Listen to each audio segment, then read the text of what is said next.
Hey mes amis, j'espère qu'encore une fois vous allez toutes et tous très bien.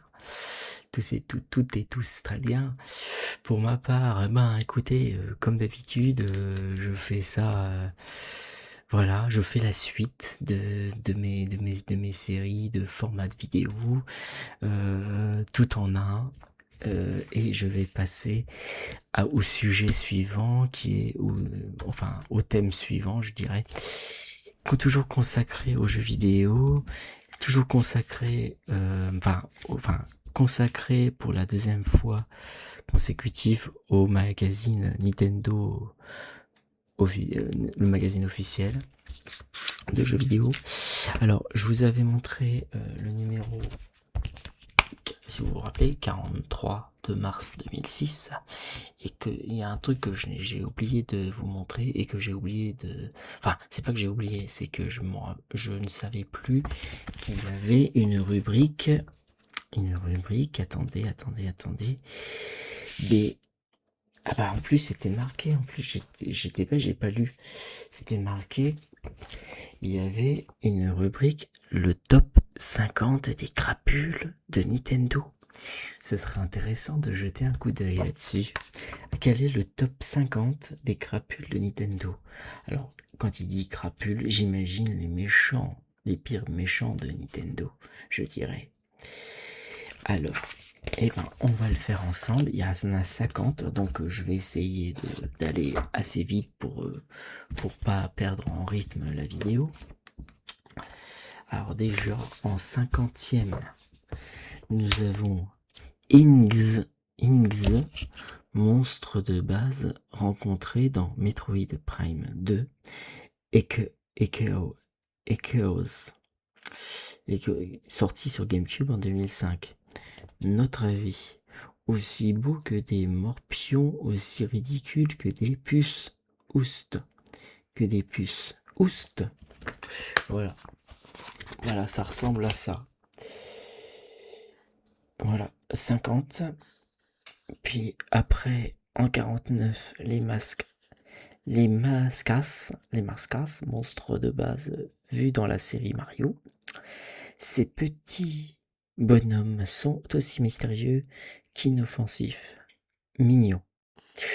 Oui, c'est sûr.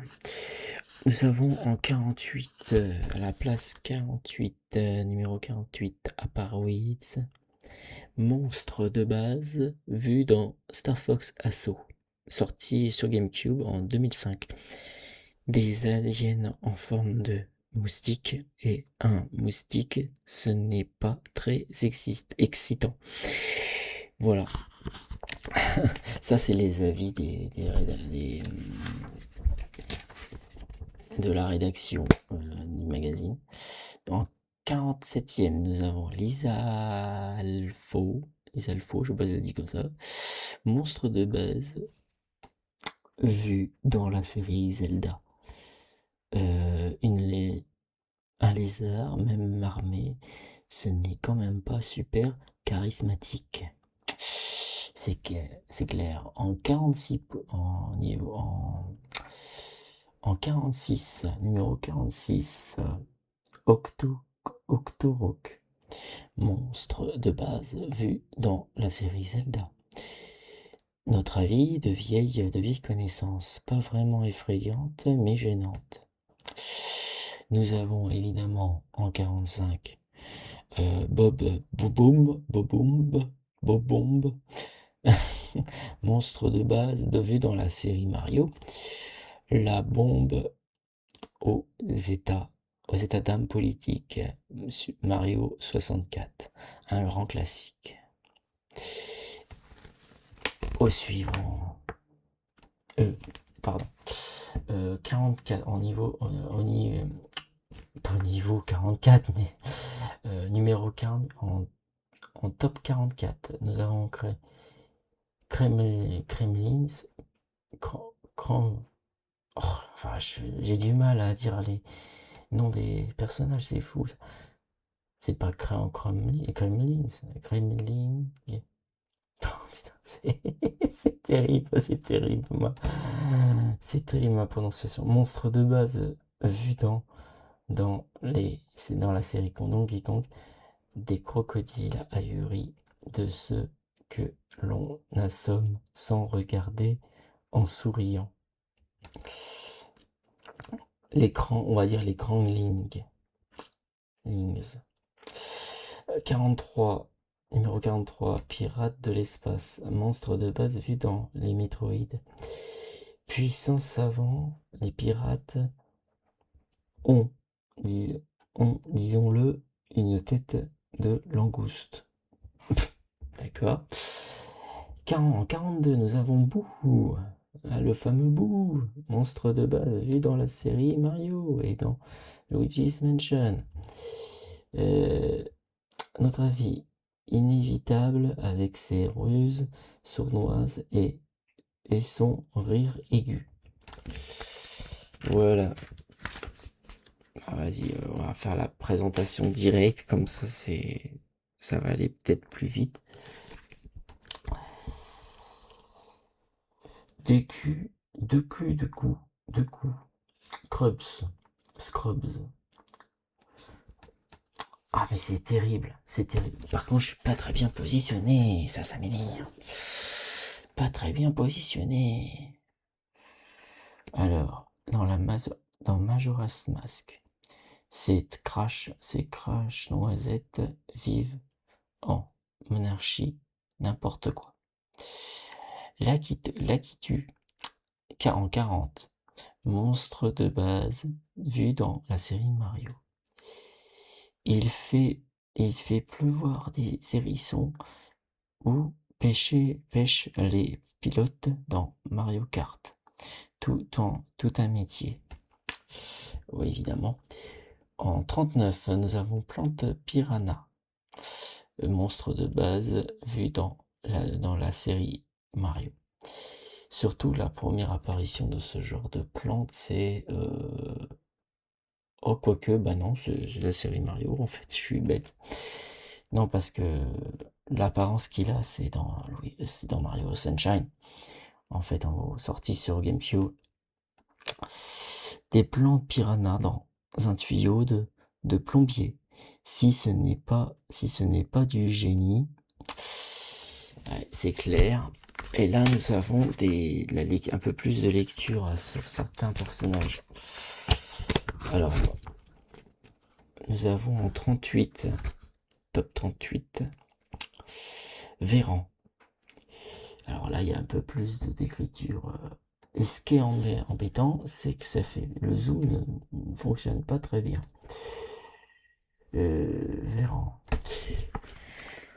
Je vais faire plus simple parce que là, je m'embête à un point.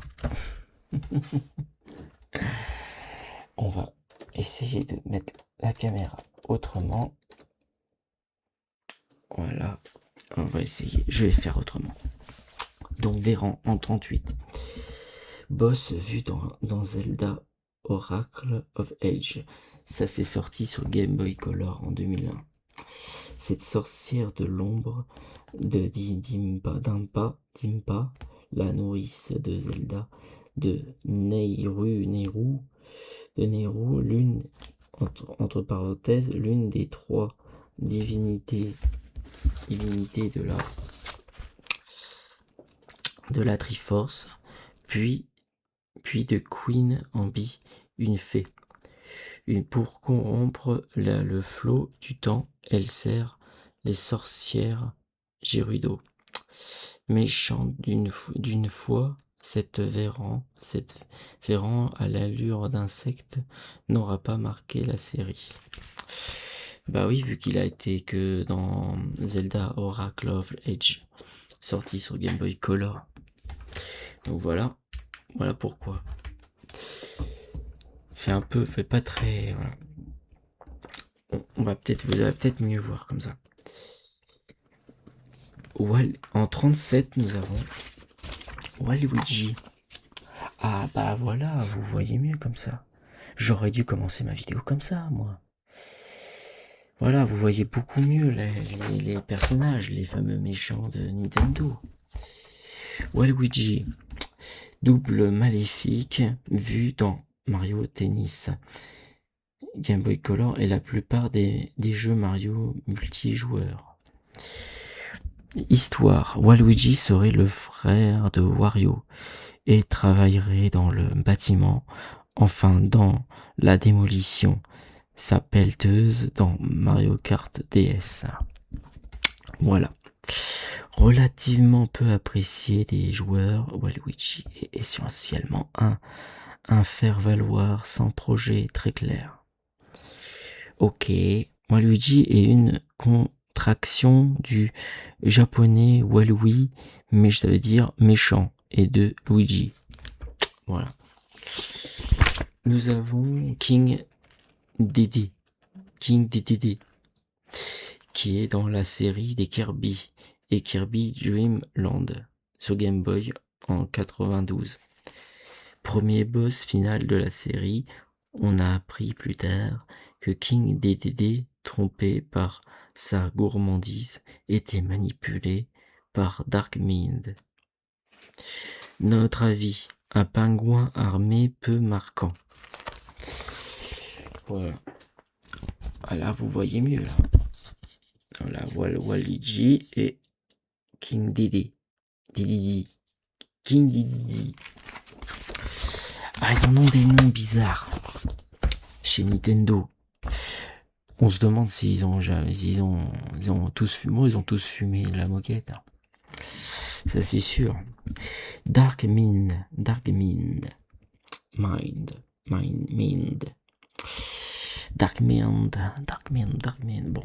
allez, assez plaisanté.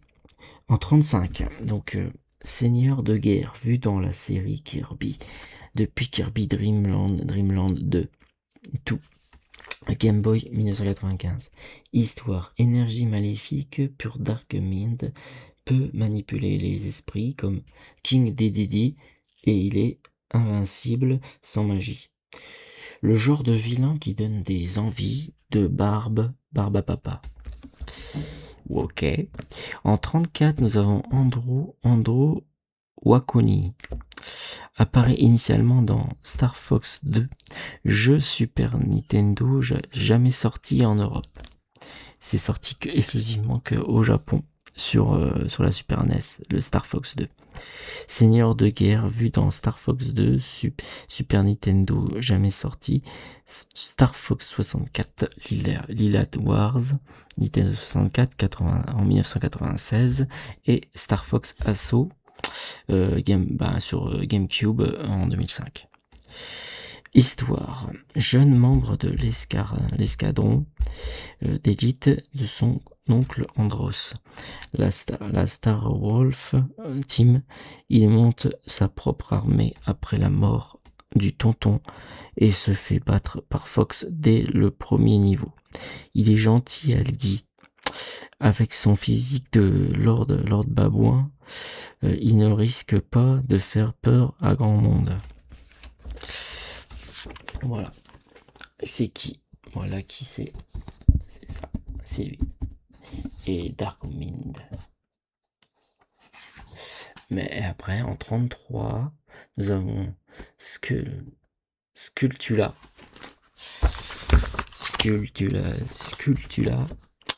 Monstre de base vu dans la série Zelda.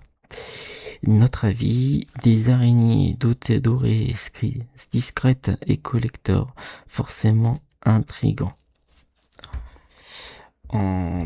Donc ça c'est en 33, la position 33. En 32e position, nous avons Stalfos, monstre de base vu dans la série Zelda. Visiteur nocturne, lugubre à souhait.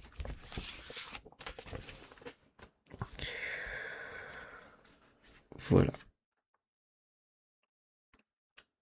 C'est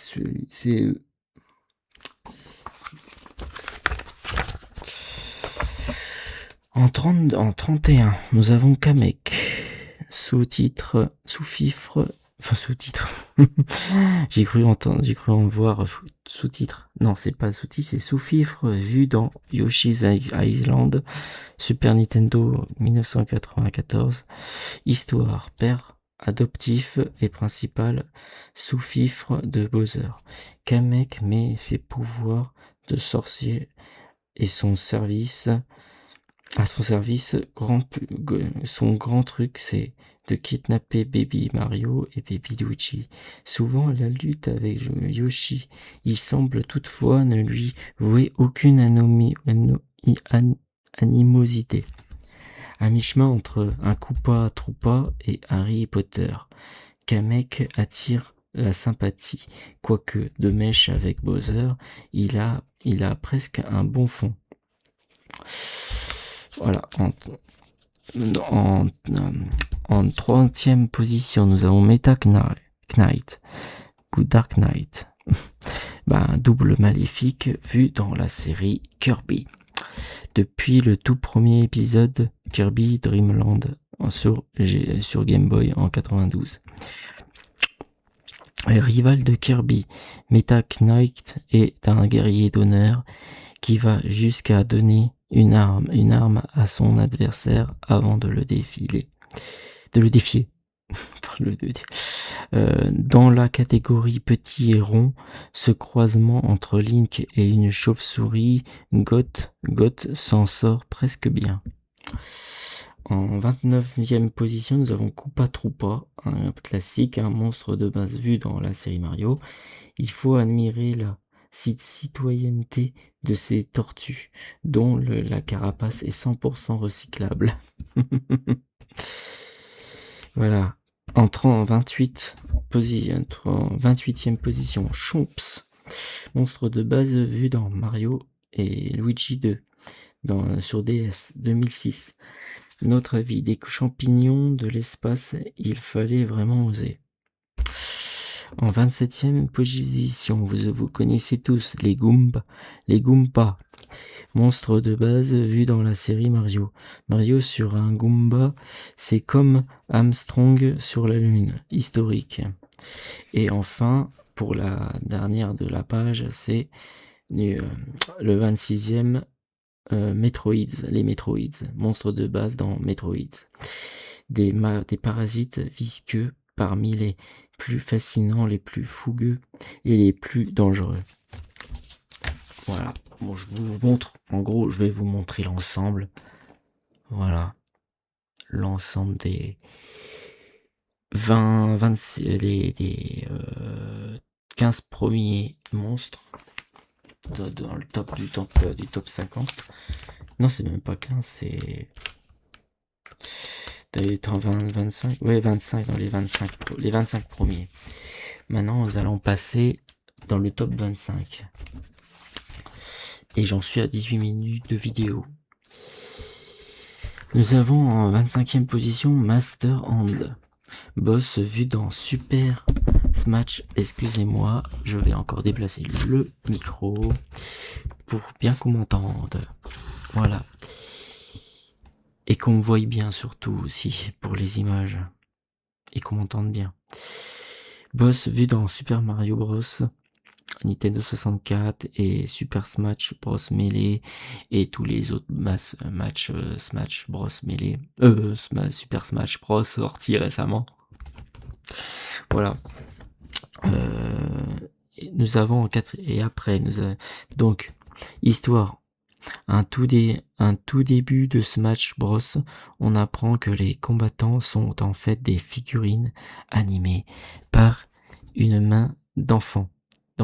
Point d'interrogation, c'est cette même main qui sert de grand boss. Sûrement l'un des boss les plus originaux pour un jeu de baston. Oh, évidemment. En 24e position, nous avons King Carol, seigneur de guerre vu dans Donkey Kong Country 2, 3, Super Nintendo 94, 95 et 1996. Histoire, Carol, chef de la tribu crocodile des Kremlings, j'ai toujours du mal à dire, mais là ça va mieux. On veut aux bananes de la tribu gorille des Kong. Ne parvenant pas à la voler, il se reconvertit dans l'enlèvement de King Donkey Kong, Donkey, puis Diddy, et le changement d'identité tour à tour, le pirate Captain Carroll et le baron Carroll Einstein. Volontairement ridicule, il sauve son manque de prestance par un humour sympathique. Voilà. Excusez-moi, je vais mettre sur pause. Voilà, reprise. Pause fraîcheur. C'est la pause fraîcheur. Alors, en 23e position, nous avons. Nous avons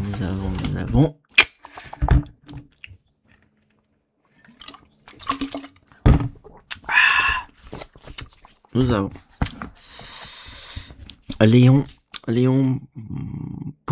Powalski,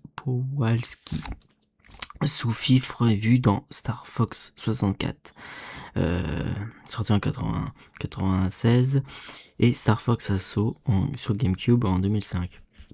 L'histoire, c'est membres de l'escadron d'élite d'Andros, la Star Wolf Team. Léon entretient une profonde rivalité avec Falco Lombardi. Ce caméléon froid et sadique, flanqué d'une vraie sale gueule, est un parfait second couteau. Voilà. En 22e position, nous avons Général Onox, Gorgon, boss vu dans Zelda Oracle of Seasons sur Game Boy Color en 2001. Ce général des ténèbres a enlevé l'esprit de Din, l'un des 3 divinités de la Triforce, pour faire d'Holodrome une terre morte. Là où il marche, la terre perd toute fertilité. Il sert les sorcières Gerudo. Ah d'accord. Là où il marche, la terre perd toute fertilité. D'accord. Ok. À mi-chemin entre le robot et le tortionnaire médiéval, Onox ne manque pas de prestance. Voilà. 21e position, Tatanga, sous-fifre vu dans Super Mario Land 1, sorti sur Game Boy en 1989, et Super Mario Land 2, voilà, en 93. C'est lui qui kidnappe Daisy dans Super Mario Land 1, dans Super Mario Land 2, où il est le boss de la zone espace, on apprend qu'il travaille pour le compte de Wario, un méchant oublié, pourtant a avoué qu'il a la tête de l'emploi. En 20e position, nous avons Wolf O'Donnell, ou Lord O'Donnell, sous-fifre vu dans Star Fox 64 et Star Fox Assault. Membre de l'escadron d'élite Wolf Team, Wolf entretient une profonde rivalité avec Fox McCloud. Sur GameCube, il va jusqu'à lui sauver la vie dans l'espoir de le tuer lui-même. Ce loup hautain mais loyal ne manque ni d'allure ni de charisme. Pas mal pour un personnage secondaire. Maintenant, en 19e position, nous avons Andros, seigneur de guerre, vu dans tous les Star Fox. Génie maudit, Andros est traumatisé dès son enfance par le massacre de ses parents. Sa vie sentimentale vire au calvaire lorsque, croyant tuer son rival James McCloud, il tue la femme dont tous les deux sont amoureux. Rageur, il transforme peu à peu sa planète Venom en base militaire et décide de soumettre le système solaire à sa volonté. Dans le dernier volet Star Fox Assault, GameCube, sorti sur GameCube 2005, son neveu Andro ici lui succède. De tous les méchants Nintendo, c'est de loin le plus torturé. À ce titre, devrait terriblement impressionner, mais avec une tête d'oran- d'orang-outan, ça handicape. En 18e position, nous avons Milouz. C'est un rédacteur en chef vu dans Nintendo Magazine. Ça c'était pour le charrier, ça. Euh, alors, increvable, il signe la page 3 du magazine depuis le tout premier en mai 2002. Ces deux pires armes sont l'édito pour traumatiser les lecteurs et le téléphone portable pour engueuler les testeurs. Croisement bizarroïde du sang breton, un nom batave et un physique à la Pierre Palmade. C'est un bad guy imbattable et le pire c'est qu'on ne peut même pas éteindre la console. Voilà. Ça c'est un délire entre rédacteurs, entre testeurs et du magazine, quoi. Voilà.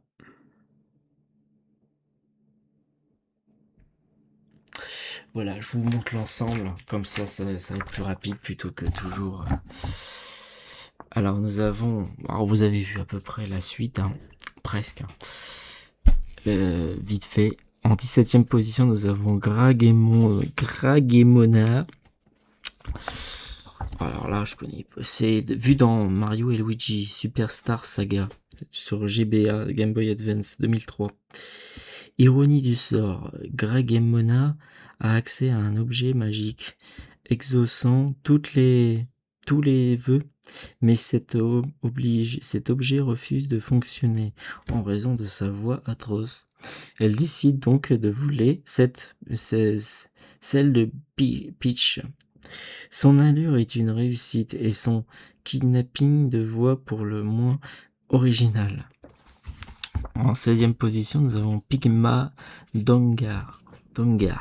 Sous-fifre vu dans Star Fox, dans les Star Fox, quoi. Ancien membre de la Star Fox Team, il trahit celle-ci, assassinant James McCloud et marquant de tuer Peppy Hart, et il devient un temps membre de l'escadron d'élite d'Andros, la Star Wolf Team. Il périt contaminé par d'étranges insectes, les apparoïdes, dans Star Fox Assault. Ce porc aussi idiot qu'avide a réussi la gageure d'abattre le père du héros. Un exploit vu sa médiocrité qui le rend presque respectable. Apparaît initialement dans Star Fox 2, jeu Super n'est jamais sorti. D'accord. 15e position, nous avons Donkey Kong, le Donkey Kong, le fameux Donkey Kong. Sur tous les Donkey Kong, hein. Mario versus Donkey Kong et tout. Fut un temps, Donkey était toujours en conflit avec Mario. Son grand truc, kidnapper la fille ou se faire kidnapper par le charpentier. Plus récemment, il prenait des jouets en otage. C'est par malentendu que Donkey fut d'abord un méchant. Miyamoto avait en tête le modèle du gorille à la King Kong, affectueux mais incompris. Malgré ses crises de colère, il est aujourd'hui du bon côté. 14e, Kume Kotak. Sous-fifre vu dans Zelda Ocarina of Time, puis Majora's Mask, et puis Oracle of Age et Seasons sur Game Boy Color. Koum, sorcière des Gérudo de feu, et Kotake, sorcière Gérudo de glace, sont considérés comme les mères de Ganon, qu'elles servent, protègent et ressuscitent à tout bout de champ. intrigantes, elles savent aussi fusionner pour devenir une guerrière. Plus irritantes qu'effrayantes, les sœurs sorcières ont la mauvaise manie de toujours revenir et comploter. Irremplaçable en fait. 13e position, Baby Bowser.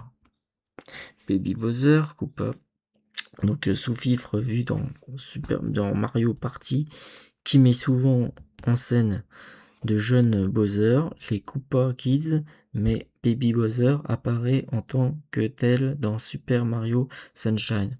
On le retrouve depuis dans Mario Kart Double Dash et Mario Power Tennis. Baby Bowser est le 8e fils de Bowser. Les sept autres, Ludwig Van, Iggy Lemmy, Roy, Wendy, O'Morton Jr. et Larry Lupa, alias les Koopalings. Les Koopalings apparaissent dans Super Mario Bros 3, sorti en 91. Cet apprenti méchant est avant tout intenable et facétieux. Ce n'est pas le pire, mais certainement l'un des plus délirants. Voilà. 12e place, Vaati, sous-fifre vu dans Zelda Force Wars sur GBA 2002 et The Minish Cap et sur GameCube. Enfin, il y avait la Force Wars Adventures sur GameCube, sorti sur GameCube en 2005. À la base, Vaati est un Minish, peuple de sa propre nature maléfique après avoir volé les pouvoirs de la princesse et transformé celle-ci en pierre dans The Minish Cap. Il brise le sceau qui le tient enfermé dans 4S, puis se fait manipuler par Ganon et son Shadow Link dans 4SA. Les pouvoirs diaboliques et le fond maléfique de Vaati, sorcier du vent, contrastent avec son allure d'enfant placide. Sa véritable apparence est d'ailleurs absolument monstrueuse, un sbire de choix de Ganon. En 11e position, nous avons Sa-X, ou Samus Aran X. Double maléfique vu dans Metroid Fusion sur GBA Game Boy Advance en 2002. Le parasite X a réussi à dupliquer des cellules de Samus Aran lorsque cette dernière était sur l'astéroïde SR388. Le parasite reproduit alors une dizaine de clones de la chasseuse de primes qui investissent la statue orbitale BSL Research Station avec son pas lourd assuré et sa puissance colossale. Sa-X a fait frémir Samus pendant toute une aventure avant de fusionner avec celle-ci. Un de ces méchants insondable et fascinant, dont Metroid a le secret. Et voilà.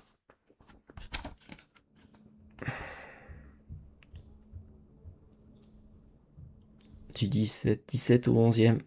Et là, on va arriver enfin dans le top 10. Dans le top 10 des pires méchants de Nintendo. Nous avons Cred dans la boss vu dans Metroid, Super Metroid, Metroid Zero Mission. Il dirige le niveau de Brinstar dans Super Smash Bros. Dans les Super Smash Bros. On ignore tout de ce monstre gigantesque qui était avec Ridley, le lieutenant de Mother Brain, templier de la zone Brinstar. Il aurait été sur le point d'être reconstitué par les pirates de l'espace. Ce tas de graisse verdâtre n'a jamais pu s'imposer, pourtant il ne manquait pas de prestance. En 9e position, nous avons notre Wario officiel double maléfique vu dans Super Mario Land et dans tous les Super Mario pratiquement, hein, et puis les Mario Party, les Mario Kart, etc., etc. Je vais devoir faire. Bon, voilà, c'était pour mettre la lumière. Donc, c'est donc son histoire de Wario. C'est l'antithèse de Mario. Grossier, cupide, fainéant. Wario n'a qu'une idée en tête, l'argent. Dans Super Mario Land 2, il profite de la diversion de Tatanga qui a enlevé Daisy pour piller le château de Mario. Aujourd'hui, c'est un des piliers de l'univers Nintendo. Comment résister à son culte du mauvais goût. En 8e position, Mother Brain. Seigneur de guerre vu dans Metroid, Super Metroid, Metroid Zero Mission, etc. La nature de Mother Brain reste floue. Créée par les Chozo, j'allais dire les Choro, elle se serait rebellée, désactivée, et elle aurait été récupérée par les pirates de l'espace et sert de système de défense centrale de ZBS. Ce cerveau gigantesque surprotégé et qui finit par activer la procédure d'autodestruction fait indubitablement partie des grands classiques du jeu vidéo. En 7e position, nous avons Skull Kid, boss vu dans les Zelda Ocarina of Time. Oh là là là là. Je suis fatigué, c'est la chaleur, c'est la chaleur, ça me déconcentre. Majora's Mask. Cet enfant Kokiri a vécu seul et égaré dans les bois perdus. Il est devenu ce garnement voleur et capricieux. Après avoir volé l'Ocarina de Link, il le transforme en découp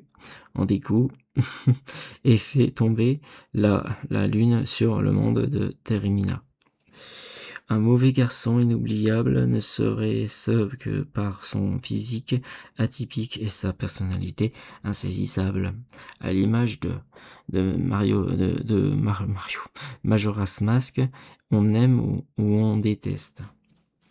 6e position, Dark Samus, double maléfique vu dans Metroid Prime et Metroid Prime 2. D'après nos infos, elle serait aussi dans Metroid Prime 3. Imprévisible alchimie, Dark Samus est le résultat du mélange entre la combinaison de Phazon et de Samus et du corps mourant du Metroid Prime. À la fin du jeu éponyme, débarqué sur Aether, Dark Samus cherche à tout prix du Phazon. Brutale et primaire, Dark Samus ne se soucie pas du mystère, elle détruit. Ses transformations sont très très impressionnantes. 5e position, on est bientôt à la fin. Aghanim. Sous-fifre vu dans Zelda, A Link to the Past. Sur Super Nintendo, sorti en 1995, Link's Awakening sur Game Boy en 93, puis Oracle of Seasons, sorti sur Game Boy Color en 2001. Longtemps confondu avec Ganon, l'identité d'Aghanim reste obscure. Lorsque Link le tue dans le monde de lumière dans Zelda 2, le spectre de Ganondorf s'en échappe. S'agit-il d'un alter ego sous-fifre possédé? Certains mangas en parlent, comme de l'assassin du père de Link et d'un vassal de Ganon achevé par ses mains. Ce moine sorcier est parmi les personnages les plus obscurs de la saga et à ce titre assez culte. Quatrième position, Shadow Link, double maléfique vu dans Zelda 2, Ocarina of Time, Nintendo 64, 98, Super Smash Bros. Même sur Melee, sur les autres Smash Bros, il me semble. Force World Adventure, sorti sur GameCube en 2005. Personnage récurrent de la série Zelda. Il apparaît à la toute fin de Zelda 2 et dans le temple de l'eau d'Ocarina of Time. Il s'agit d'une confrontation initiatique, se connaître pour se surpasser, quasi légendaire dans Force World Adventure. Il a été créé par Ganon lui-même, à l'aide du miroir des ténèbres, une personnalité fastidieuse et destructrice. Link contre Link, duel à l'arme blanche ou au milieu d'une improbable étendue de brune. Le combat contre Shadow Link dans le temple de l'eau est légendaire. En troisième position, nous avons Bowser. Bowser, évidemment, seigneur de guerre vu dans presque toutes les aventures de Mario. Il le défie constamment, y compris dans les épreuves sportives. Bowser est considéré comme le pilote le plus rapide à Super Mario Kart. Il apparaît dans SimCity sur Super Nintendo en 1993 pour démolir la ville du joueur. Dans Paper Mario 2, il est un court instant jouable. Histoire, lorsque en 1986 Super Mario Bros, sorti sur NES, révolutionne le petit monde du jeu vidéo, le grand méchant c'est lui. Il succède à Donkey Kong, ex-pire ennemi de Mario. On murmure même que Miyamoto voulait en faire un gentil, le roi des Koopas. Dès cette première apparition, montre clairement son appartenance au maléfique. Étrange croisement entre un dragon, une tortue préhistorique et un hérisson blindé. Il crache du feu sans le moindre ambiguïté sur ses intentions obsessionnelles. Achevé, il ne vit que pour enlever la princesse. Crapule à l'intellect modeste, aux motivation insondable, mais à la perversion certaine. Il est aujourd'hui indissociable de l'univers Nintendo. Son rire sardonique et son look de dinosaure pâteau de le rendent irrésistible. Deuxième position, Ridley, dans les Seigneurs de guerre vus dans tous les Metroid, sauf Metroid 2 et Metroid Prime 2. Dans Super Smash Bros. Melee, il traverse parfois le ciel du niveau de Zebes. Difficile de faire plus mystérieux que Ridley. À sa première apparition dans Metroid NES 1986, la créature étrange mélange entre un dragon squelettique et un ptérodactyle forme avec Craig, les deux généraux de Motherbrain. Pourtant, lui seul survivra vraiment. Les informations à son propos sont distillées en compte-gouttes, essentiellement dans Metroid Fusion et Metroid Prime. On y apprend que Ridley, quoique de race inconnue, est l'un des plus hauts stratèges des pirates de l'espace et le cerveau responsable de la mort des parents de Samus, ce qui en fait sa légitime némésis. Plusieurs fois combattu, il ressuscite sous toutes les formes bioniques, mécaniques comme virales. Son envergure, sa silhouette squelettique et son passé mystérieux font de Riley l'un des monstres les plus glaçants. Elle est liée pour toujours à Samus. Et enfin, le number one des méchants Nintendo, c'est évidemment Ganon. Ganondorf.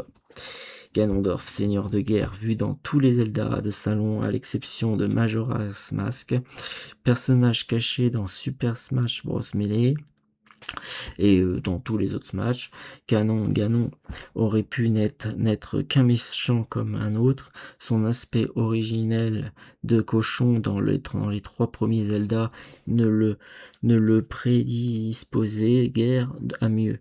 Mais avec les épisodes, son répertoire s'est épaissi. À partir d'Ocarina of Time, il prend forme humaine et change son nom originel, Ganondorf, pour Ganon. Fils de sorcières Koum et Kotake, il est l'unique membre mâle de la tribu des guerrières Gerudo et leur chef légitime. Calculateur sans pitié, à la crinière fauve et au regard fou, Ganon accède au pouvoir en massacrant tous les voleurs qui le menacent, en se jouant de la naïveté du jeune Link, ou encore en c'est quoi ces mots? En feintant l'amitié avec le roi d'Hyrule. Soutenu par une puissance secte obscure, il puise sa force dans la magie noire, et comme Link et Zelda, d'une des 3 parties de la Triforce, celle de divinité de la force. Le Seigneur des Ténèbres laisse planer toute sa folie meurtrière sur la terre d'Hyrule. Faux, traître, assassin, il a assis sa domination pendant 7 ans, avant que ne surgisse son ennemi pour toujours, Link. Pour sa folie, sa prestance et son charisme, c'est définitivement la crapule par excellence. Et voilà, c'était donc ça le top 50 des pires carapules de chez Nintendo.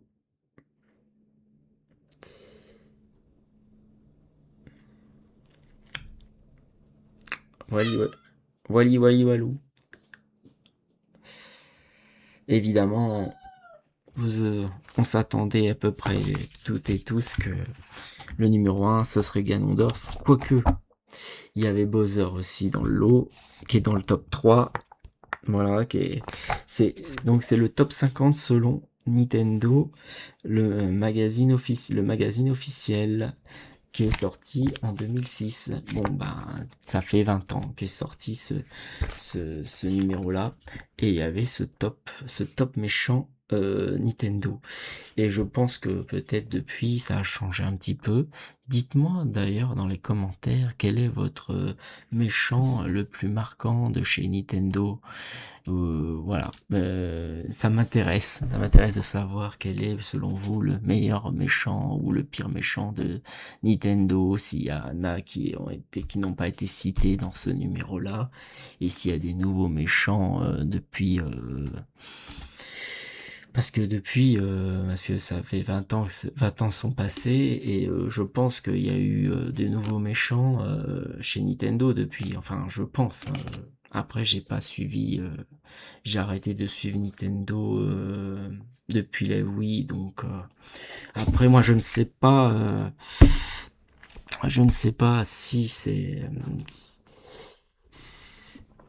s'il y a de nouveaux méchants Nintendo qui vous ont marqué depuis entre 2006 et 2026. Donc n'hésitez pas à me mettre en commentaire si vous en savez plus. Sur ce, je vous laisse. Je vous souhaite une bonne soirée, bonne journée. J'ai réussi à tout lire. Ça m'a coûté quasiment presque une heure de vidéo. Donc j'espère que vous n'avez pas trouvé ça trop long avec et puis ma lenteur pour lire. Ça vous a pas trop dérangé, j'espère. Bah, j'ai pris mon temps, hein, c'est pas, je savais pas trop comment procéder, comment vous montrer ça. Donc voilà, à la fin, j'ai fini par vous montrer, une fois que j'avais tout lu, voilà, je vous ai tout montré. Voilà, voilà, bon ben, sur ce, lâchez des likes, commentez, partagez et abonnez-vous si ce n'est pas déjà le cas. Je vous souhaite à toutes et à tous bah, une bonne journée, ouais, je l'ai déjà dit, bonne soirée. Prenez bien soin de vous et de vos proches et la paix sur vous. Et je vous fais des bisous. À la prochaine. Ciao, ciao.